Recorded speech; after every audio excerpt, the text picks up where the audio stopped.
Welcome to the dark history of the infamous Wall Street. Well, Wall Street was erected by Dutch settlers on Manhattan Island in the 17th century. Now, there are three theories on how Wall Street got its name.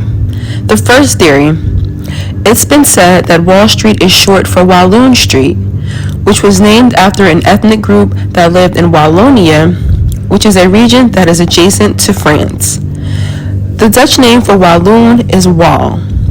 The Walloons claim to be the first settlers that came to New Netherland in 1624, which totaled 30 families. Second theory, another name for Wall Street was called Singella. And Singella is the Dutch word for Singel. Singel describes an outer barrier with trees and brush growing along a wall to protect a town, essentially making it a walled area on Manhattan Island.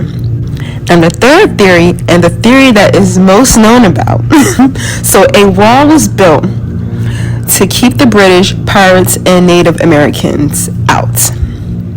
This wall was said to be erected in 1653. The Dutch would often flee Wall Street up to Harlem when there was conflict with the Native Americans. Now, this gives me the impression that the natives did put up a fight against the Dutch, although it's not discussed enough in history. Then again, it is said that the winners write history. The wall was originally built of dirt. It was 15 feet of wooden planks measuring 2,340 feet long and 9 feet high. Now, this led to the street being known as De Waalstraat. I think I said that right, or pronounced it right.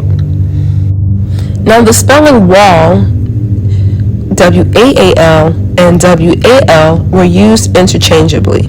The Dutch word wall translates to rampart, and rampart is a defensive wall, or it describes a walled city. Fun fact, in the Netherlands, the Waal is the most important river. Now, the wall was built on the northern boundary of the New Amsterdam settlement. Wall Street is located in Lower Manhattan between Broadway in the west to South Street and the East River in the east and spans only 8 blocks long. One day, the Native Americans from Manhattan Island crossed to the mainland. Keep in mind that Manhattan is an island. Now, on the mainland, a treaty was made between the natives and the Dutch in a place called Pipe of Peace, which is known today as modern-day Hoboken. The natives believed that the treaty would allow them to occupy the land along with the Dutch going forward, but that was not the case. Eventually, the Dutch governor Kieft sent his men out one night to massacre the whole population of Native Americans of Manhattan Island. Later on, the Dutch West India Company partnered with Peter Stuyvesant to construct a more substantial 12-feet wall by using enslaved Africans and white colonists. Now, enslaved Africans weren't officially introduced until 1626. However, slaves were being utilized beforehand.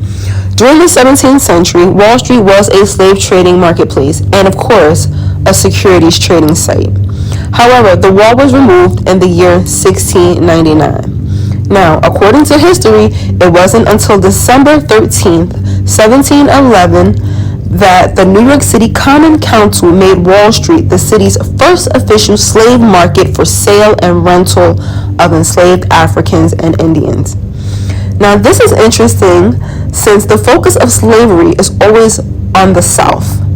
Why is the dark history of slavery in the North always so hush-hush? Now, the city directly benefited from the sale of slaves by implementing taxes on every person who bought and sold at that marketplace on Wall Street. In the late 18th century, traders would meet at the Buttonwood Tree on Wall Street to trade securities. In 1792, traders formalized their association, which was the New York Stock Exchange, to make the market more structured. So what happened to the Native Americans once the Dutch took over Manhattan Island? So the area that the Lenape occupied before the Europeans arrived was known as Lenape-Hoking, occupying New York City, Philadelphia, all of New Jersey, eastern Pennsylvania, and part of Delaware. Then the Lenape purchased a reservation in Kansas City in 1830 using funds from previous treaties. However, after the Civil War, the U.S. government forced the Lenape to sell their land so that the railroad companies can build their land on it. Yikes. So recognized Lenape tribes eventually purchased reservations in Oklahoma, Delaware, and Ontario, Canada, where they were forced to migrate. The end.